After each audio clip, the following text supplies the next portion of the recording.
हाँ, तो अब हम पढ़ेंगे निरपेक्ष अपवर्तनांक। क्या पढ़ेंगे? निरपेक्ष अपवर्तनांक। तो ये क्या होता है? निर्वात के सापेक्ष किसी माध्यम का अपवर्तनांक निरपेक्ष अपवर्तनांक कहलाता है। ठीक है, किसके सापेक्ष? निर्वात के सापेक्ष। किसके सापेक्ष? निर्वात के सापेक्ष किसी माध्यम का,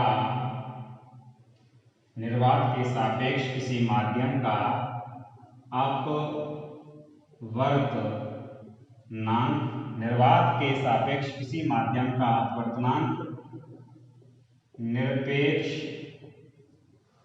अपवर्तनांक कहलाता है।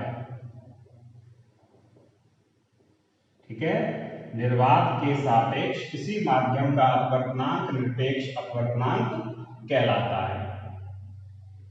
कोई भी माध्यम हो और उसका अपवर्तनांक आप किसके सापेक्ष लें? निर्वात के सापेक्ष। ऐसे ना लिखना चाहे तो आप ऐसे लिख सकते हैं, क्या?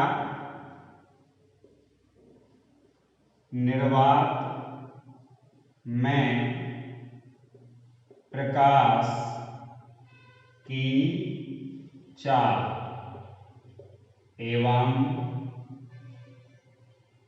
किसी माध्यम में प्रकाश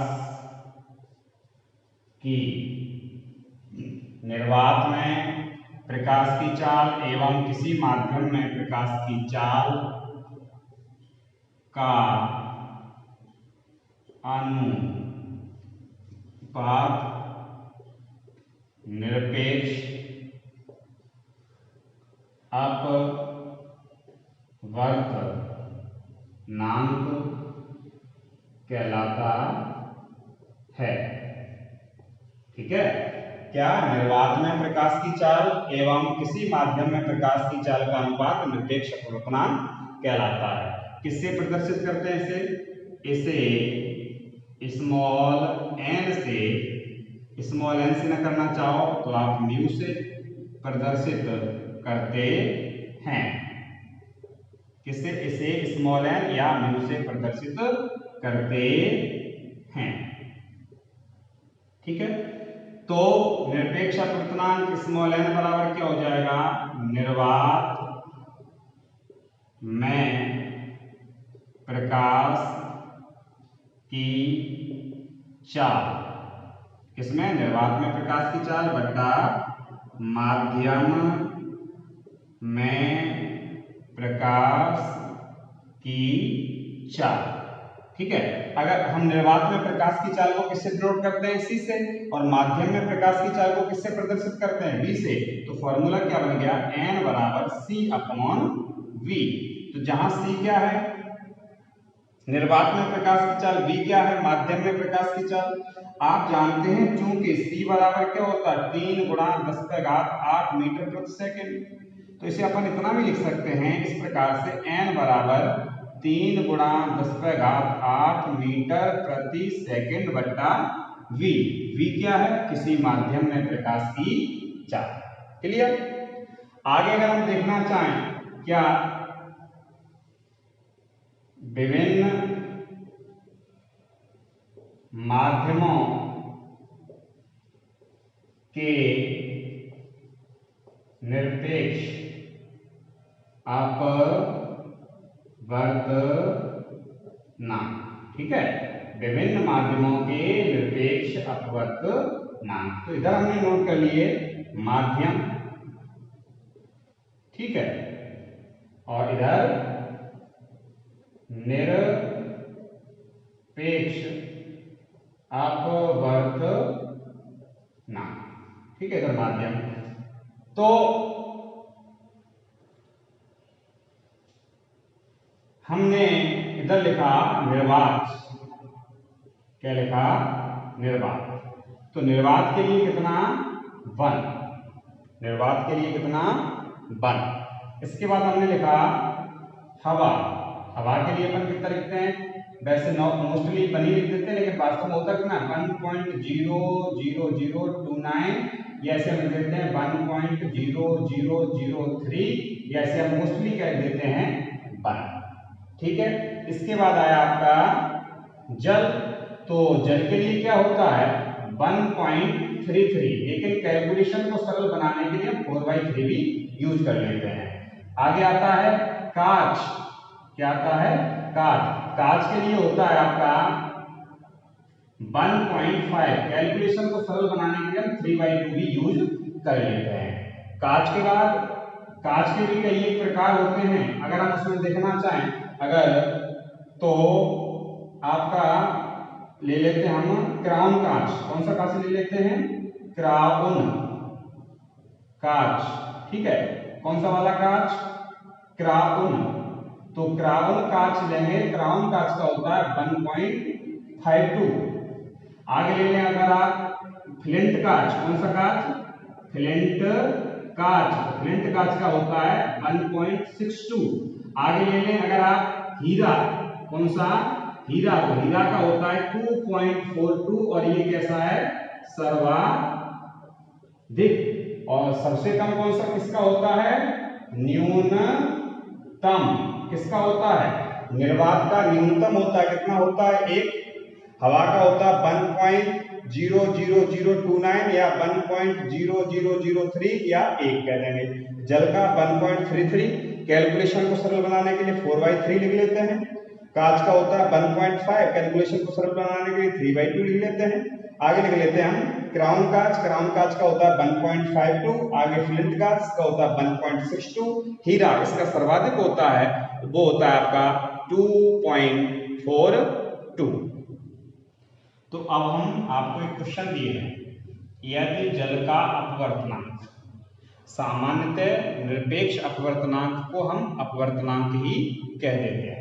यदि जल का अपवर्तनांक ब्रैकेट में निरपेक्ष अपवर्तनांक 1.33 एवं कांच का अपवर्तनांक ब्रैकेट में निरपेक्ष अपवर्तनांक 1.5 हो, तब कांच के सापेक्ष जल का अपवर्तनांक ज्ञात कीजिए। ध्यान रखना कि सामान्यतः निरपेक्ष अपवर्तनांक को हम अपवर्तनांक ही कह देते हैं। तो जो क्वेश्चन में आपको दिया वो नोट कर लेंगे। दिया है, क्या दिया है, किसका अपवर्तनांक, जल का अपवर्तनांक। ठीक है, तो N और W, वाटर जल, W आ गया। जल का अपवर्तनांक कितना है 1.33। मैंने कहा था कैलकुलेशन को सरल बनाने के लिए हम क्या लिख देते हैं 4/3। यदि जल का अपवर्तनांक 1.33 आपने नोट कर लिया, NW बराबर 1.33 एवं कांच का अपवर्तनांक कितना है 1.5। कांच को अंग्रेजी में कहते हैं ग्लास, Ng बराबर 1.5 बराबर 3/2, कैलकुलेशन को सरल बनाने के लिए। तो जल का अपवर्तनांक आपको कितना दिया 1.33। अपवर्तनांक किसका, वाटर का। जल का अपवर्तनांक किसका, ग्लास का, कांच का। ठीक है, वाटर का, जल का कितना दिया 1.33 बराबर 4/3, जल का और कांच का 1.5 बराबर 3/2। आपको जल का अपवर्तनांक दिया 1.33, कांच का दिया है 1.5। अब आगे देखो किसका निकालना है, कांच के सापेक्ष जल का अपवर्तनांक ज्ञात कीजिए। ध्यान दें, किसका अपवर्तनांक निकालना है, किसका निकालना है भाई, ध्यान से देखो, कांच के सापेक्ष जल का अपवर्तनांक ज्ञात कीजिए। ध्यान देंगे तो क्या निकल क्या रहा, जल का अपवर्तनांक ज्ञात कीजिए। किसके सापेक्ष, कांच के। किसका ज्ञात करना है, किसका ज्ञात करना है, जल का। किसके सापेक्ष, कांच के। तो आप अभी तक क्या लिखते आए थे, एक सूत्र मैंने बताया था आपको, N21 बराबर N2/N1। यहां तो बताओ किसका अपवर्तनांक होता था, दूसरे माध्यम का। किसके सापेक्ष होता था, पहले के। तो अब यहां पे बताओ किसका अपवर्तनांक होता था, दूसरे का। किसके सापेक्ष, पहले के। तो अब आपको किसका अपवर्तनांक निकालना है, जल का। तो आप क्या लिखेंगे, देखो फॉर्मूले के हिसाब से किसका निकालना है, जल का। तो जिसका अपवर्तनांक आपको निकालना होता है उसको बिल्कुल अपवर्तनांक के प्रतीक के पास लिखते हैं। किसका निकालना है, जल का। क्या लिखेंगे, NW, भाई जल का निकालना है। किसके सापेक्ष निकालना है, कांच के। क्या हो जाएगा, NWG। ठीक है, क्या हो गया, जल का अपवर्तनांक, वाटर का अपवर्तनांक किसके सापेक्ष, गिलास के। जल का अपवर्तनांक किसके सापेक्ष, कांच के। यहाँ पे क्या है, N2 का मतलब दूसरे माध्यम का अपवर्तनांक पहले माध्यम के सापेक्ष, दूसरे का पहले के सापेक्ष।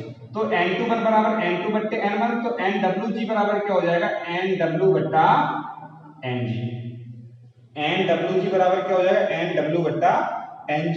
अगर हम ऐसे लिख दें N12, तो इसका मतलब क्या हो जाएगा, N12 मतलब पहले माध्यम का अपवर्तनांक दूसरे माध्यम के सापेक्ष, इसका सूत्र क्या बन जाएगा, N1 बट्टा N2। तो हमें यहाँ पे किसका निकालना है, जल का, तो वाटर का पास जल का निकालना है, तो N के पास लिखा।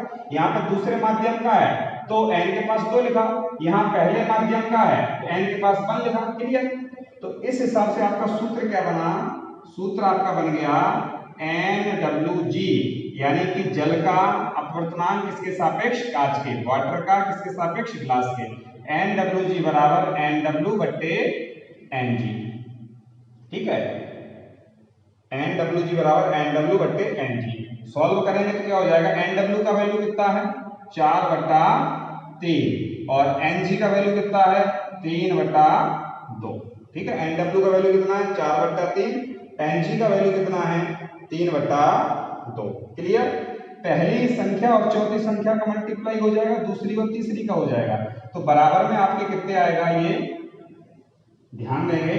पहली और चौथी का गुणा होगा तो बराबर क्या हो जाएगा, 8 बट्टा 9। पहली और चौथी का गुणा करेंगे, 2 चौका 8, दूसरी और तीसरी का 3 गुणा 3 9, तो क्या है आपका NWG बराबर 8 बट्टा 9 आ गया।